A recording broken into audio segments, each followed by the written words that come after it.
പ്രമേഹ രോഗമുള്ളവരെ സംബന്ധിച്ചുള്ള ഏറ്റവും വലിയ സംശയമാണ് നമുക്ക് എന്തെങ്കിലും തരത്തിലുള്ള ഫ്രൂട്ട്സ് അല്ലെങ്കിൽ പഴങ്ങൾ കഴിക്കാമോ എന്നുള്ളത്.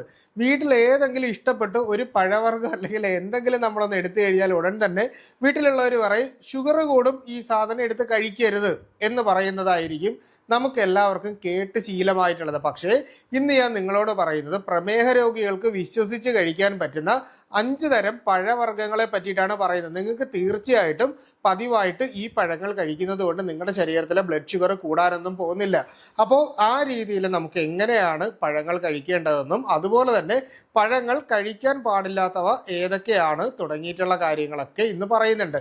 അതിൽ ഏറ്റവും പ്രധാനപ്പെട്ടത് എന്ന് പറഞ്ഞു കഴിഞ്ഞാൽ നമ്മൾ മനസ്സിലാക്കാനുള്ള നമ്മുടെ ശരീരത്തിൻ്റെ അകത്ത് ഗ്ലൈസീമിക് ഇൻഡെക്സ് എന്ന് പറയുന്നൊരു വാല്യൂ ഉണ്ട്. അതായത് നമ്മൾ കഴിക്കുന്ന ആഹാരം എത്ര പെട്ടെന്ന് ദഹിച്ചതിന് ശേഷം നമ്മുടെ ശരീരത്തിൻ്റെ ബ്ലഡിലേക്ക് ഈ പറയുന്ന ഗ്ലൂക്കോസിനെ ലയിപ്പിക്കുന്നു. ഇതിനെയാണ് ഗ്ലൈസീമിക് ഇൻഡെക്സ് എന്ന് പറയുന്നത്. അപ്പോൾ ഗ്ലൈസീമിക് ഇൻഡെക്സ് വാല്യൂ കുറഞ്ഞിട്ടുള്ള ഫൈബർ കണ്ടന്റ് കൂടുതലായിട്ടുള്ള വൈറ്റമിൻസും ആൻറ്റി ഓക്സിഡൻസും കിട്ടുന്ന രീതിയിലുള്ള ഈ പറയുന്ന ഫ്രൂട്ട്സ് നമുക്ക് കഴിക്കാൻ പറ്റുന്നതാണ്. അതിൽ ഏറ്റവും പ്രധാനപ്പെട്ടത് ആപ്പിളാണ്. നമുക്ക് ഏതെങ്കിലും 2 ആഹാരങ്ങൾക്ക് ഇടയിൽ, അതായത് ഇപ്പോൾ 11 മണിക്കോ ഇല്ലെങ്കിൽ വൈകുന്നേരം ഒരു 6 മണിയൊക്കെ ആവുന്ന സമയത്ത് നമ്മൾ ആപ്പിൾ കഴിക്കുന്നതുകൊണ്ട് നമുക്ക് കുഴപ്പമൊന്നുമില്ല. ഇല്ലെങ്കിൽ കിടക്കുന്നതിന് ഏകദേശം 2 മണിക്കൂർ മുൻപ് ഒരു ആപ്പിൾ പതിവായിട്ട് കഴിക്കുന്നത് കൊണ്ട് നമ്മുടെ ശരീരത്തിൽ ഷുഗർ കൂടി പോകത്തില്ല. അപ്പോൾ ആപ്പിൾ നമുക്ക് കഴിക്കാൻ പറ്റുന്നതാണ്. ഇനി രണ്ടാമതായിട്ട് നമുക്ക് കഴിക്കാൻ പറ്റുന്നത് പേരയ്ക്കയാണ്. പേരയ്ക്കയുടെ ഗുണം എന്ന് പറഞ്ഞു കഴിഞ്ഞാൽ ഫൈബർ വളരെ കൂടുതലാണ്, ആൻറ്റി ഓക്സിഡൻസ് വളരെ കൂടുതലാണ്. അതുപോലെ തന്നെ നമ്മുടെ ഷുഗറിൻ്റെ ലെവൽ വർദ്ധിപ്പിക്കാതെ തന്നെ അത്യാവശ്യം നമുക്ക് മധുരം കിട്ടും, ഒരു ടേസ്റ്റ് കിട്ടുന്നതും മലബന്ധം, അസിഡിറ്റി, പുളിച്ചു തേട്ടൽ പോലുള്ള പ്രശ്നങ്ങളൊക്കെ ഒഴിവാക്കുന്നതിനും നമ്മുടെ മലം നല്ല രീതിയിൽ പോകുന്നതിന് ഇത് സഹായിക്കുന്നതുകൊണ്ട് തന്നെ നിങ്ങൾക്ക് ഈ പറയുന്ന പേരയ്ക്ക കഴിക്കാനായിട്ട് പറ്റുന്നതാണ്.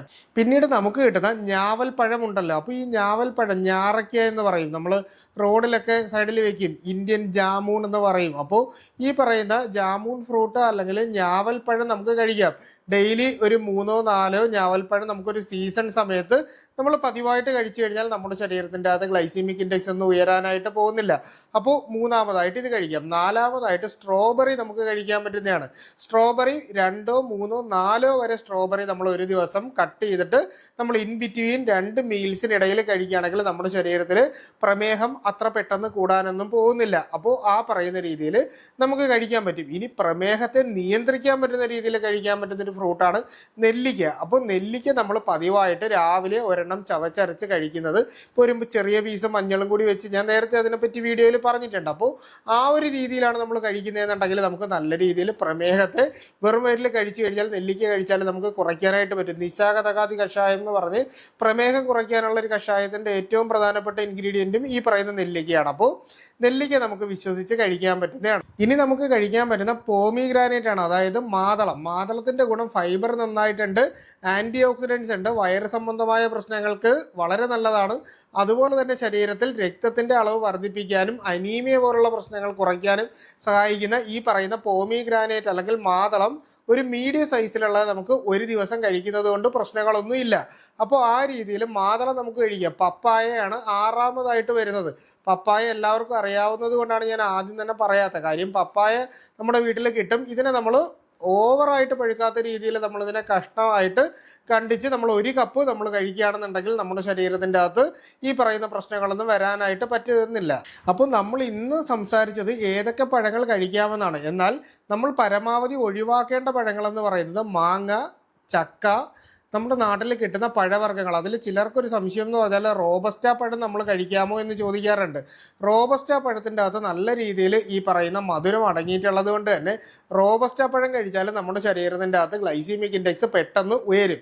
അതുപോലെ തന്നെ ഓറഞ്ച് കഴിച്ചു കഴിഞ്ഞാൽ ഓറഞ്ചിൻ്റെ അകത്തും നമ്മൾ ഒരു ജ്യൂസ് പോലെ, അതായത് പഴച്ചാറ് പോലെയാണ് ഇരിക്കുന്നത്. അപ്പോൾ ഈ പറയുന്ന രീതിയിലുള്ള ഓറഞ്ച്, ഗ്രേപ്സ്, അതായത് മുന്തിരിയൊക്കെ കഴിച്ചു കഴിഞ്ഞാൽ നമ്മുടെ ശരീരത്തിൻ്റെ അകത്ത് ഗ്ലൈസീമിക് ഇൻഡെക്സ് കൂടും. എന്നാൽ തണ്ണിമത്തൻ നമ്മൾ ഈ ഒരു സമയത്തൊക്കെ ഒന്ന് കട്ട് ചെയ്ത് നമ്മൾ ജ്യൂസ് പോലെ ആക്കുകയോ അല്ലെ ഡയറക്റ്റ് നമ്മൾ കഴിക്കുകയോ ചെയ്ത് കഴിഞ്ഞാൽ തണ്ണിമത്തൻ നമ്മുടെ ശരീരത്തിൻ്റെ അകത്ത് അമിതമായിട്ട് ഈ പ്രമേഹം കൂട്ടാത്ത ഒരു പഴമാണ്. കിവി ഇതുപോലെ തന്നെ നമ്മുടെ ഈ പറയുന്ന രീതിയിൽ ഷുഗർ കൂട്ടാത്ത ഒരു പഴമാണ്. എന്നാൽ പെട്ടെന്ന് കൂട്ടുന്നതിൻ്റെ അകത്ത് മെയിനായിട്ട് വരുന്ന ഇതെന്ന് പറഞ്ഞാൽ പൈനാപ്പിൾ പെട്ടെന്ന് നമ്മുടെ ശരീരത്തിൻ്റെ അകത്ത് ഈ പറയുന്നത് പോലെ ഗ്ലൈസീമിക് ഇൻഡെക്സ് ഉയർത്തുന്ന ഒരു പഴമാണ്. നല്ലതാണ്. അതുപോലെ തന്നെ ഈ ഫ്രൂട്ട്സ് കഴിക്കുമ്പോൾ നമുക്ക് പറ്റുന്ന ഒരു തെറ്റെന്ന് പറഞ്ഞു കഴിഞ്ഞാൽ നമ്മൾ ഫ്രൂട്ട്സ് മാത്രമായിട്ട് കഴിക്കുന്നതിന് പകരമായിട്ട് നമ്മൾ എന്ത് ചെയ്യണം, കുറച്ച് വെജിറ്റബിൾസിനോടൊപ്പം തന്നെ നമ്മൾ സാലഡ് പോലെ പ്രിപ്പയർ ചെയ്യുന്ന പോലെ ഫ്രൂട്ട്സും വെജിറ്റബിൾസും കൂടെ ഞാൻ പറഞ്ഞ ഈ 5-6 ഫ്രൂട്ട്സ് ഉണ്ടല്ലോ കഴിക്കാൻ പറഞ്ഞ അത് നമ്മൾ കട്ട് ചെയ്തിട്ട് കഴിക്കുവാണെങ്കിൽ പെട്ടെന്ന് വയറ് നിറയും. എന്നാലും ഫ്രൂട്ട്സ് നമുക്ക് കഴിക്കാം.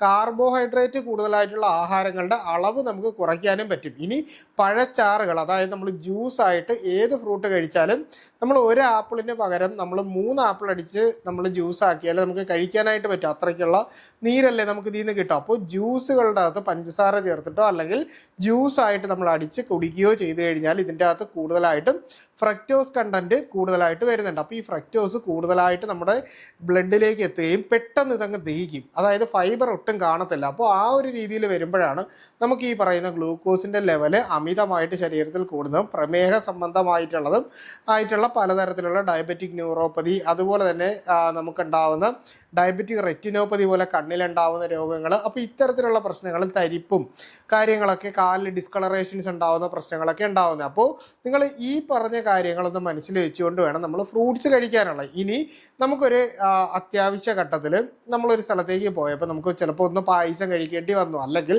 നമ്മൾ ഏതെങ്കിലും തരത്തിലുള്ള ഇപ്പോൾ ഗ്ലൈസീമിക് ഇൻഡെക്സ് ഉയർത്തുന്ന രീതിയിലുള്ള പഴങ്ങൾ കഴിക്കേണ്ടി വന്നു. അപ്പോൾ ഈ 2 സിറ്റുവേഷനിൽ ചെയ്യാനുള്ളതെന്ന് പകരം നമ്മൾ അന്ന് കഴിച്ചു കഴിഞ്ഞാൽ അടുത്ത സമയത്ത് കഴിക്കുന്ന ആഹാരത്തിൽ നമ്മൾ പരമാവധി ഷുഗർ ഇല്ലാത്ത രീതിയിലുള്ള ആഹാരമായിരിക്കണം നമ്മൾ കഴിക്കാനുള്ള അളവിനനുസരിച്ച്.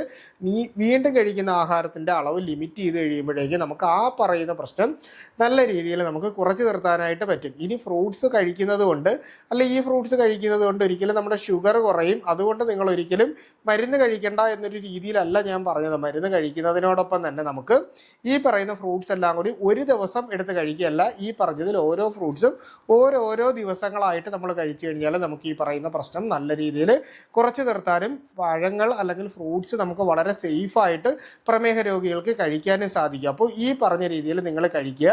എന്തെങ്കിലും സംശയം ഉണ്ടെങ്കിൽ കമൻ്റ് ആയിട്ടോ അല്ലെങ്കിൽ നമ്മുടെ നമ്പറിലോ ചോദിച്ചാൽ കൃത്യമായിട്ടുള്ള റിപ്ലൈ നിങ്ങൾക്ക് കിട്ടുന്നതായിരിക്കും. അപ്പോൾ ഇത്തരത്തിലുള്ള പുതിയ അറിവുകളായിട്ട് നമുക്ക് വീണ്ടും മറ്റൊരു അവസരത്തിൽ കണ്ടുമുട്ടാം. അതുവരെ എല്ലാവർക്കും ഗുഡ് ബൈ.